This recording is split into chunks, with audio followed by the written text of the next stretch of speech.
Hay un autor que es muy bueno, que trata acerca de la existencia de Dios, que es Wayne Grudem. Lo voy a tomar como base para poder explicar el tema. Él en su libro comienza diciendo cómo sabemos que Dios existe.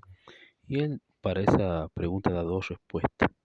Por un lado, él habla de que todo ser humano tiene un sentido interno de Dios, y en segundo lugar creemos en la evidencia que se halla en la Biblia y en la naturaleza. O sea, él hace esa distinción.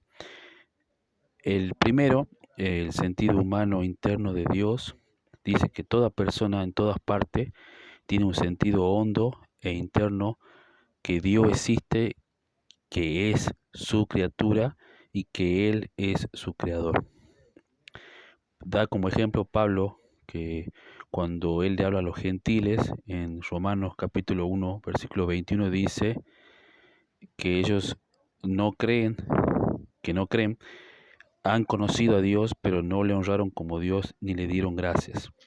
Hay muchas veces hay en la escritura estas personas que, que conocieron a Dios en sentido de un conocimiento no profundo, sino escucharon hablar acerca de Dios, pero ni siquiera habiéndolo escuchado, lo honraron como a Dios, ni le dieron gracias por todos los beneficios que Él da. Dice que, sin embargo, también habla de algunos perversos incrédulos que cambiaron la verdad de Dios, es decir, que saben acerca de la existencia de Dios, pero cambiaron eso, dejaron a un lado eso por la mentira.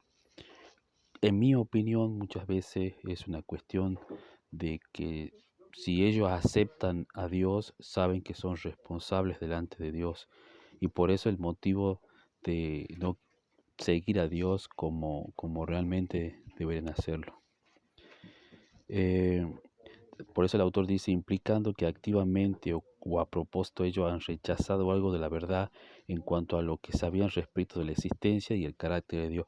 Están conscientes de que han conocido algo acerca de Dios y lo rechazan, ¿sí? Hay un rechazo voluntario acerca de eso. Sin embargo, la Biblia también reconoce que algunos niegan el sentido interno de Dios por el mismo pecado, ¿sí? El pecado interno en estas personas hacen que nieguen la existencia de Dios. Y la Biblia, como dice en Salmos 14.1, como están viendo ahí, y el Salmo 53.1 le llama necio. No, es una necedad no creer en la existencia de Dios. Estos pasajes indican que el pecado lleva a las personas a pensar irracionalmente y negar la existencia de Dios, y que es el que piensa irracionalmente o que ha sido engañado el que dice no hay Dios, ¿sí? Pablo también reconoce que el pecado hará que esas personas nieguen su conocimiento de Dios. Habla de ellos con su maldad obstruyeron la verdad. O sea, ya hay una intención de parte de ellos de negar eso. Y la causa, dice Pablo, es el propio pecado de ellos. Ellos quieren seguir en su pecado y a ellos les conviene, como yo les decía anteriormente, el negar la existencia de Dios. Por eso la Biblia habla de obstruir. Y dice que al hacer esto nadie tiene excusa. Eh, la existencia de Dios, ya sea, como veremos más adelante, a través de la naturaleza o a través del sentido interno de la persona, ellos no tienen excusa, ¿no? Una de las cuestiones primarias que dicen ellos es que cómo ellos van a conocer acerca de Dios si nadie les predica.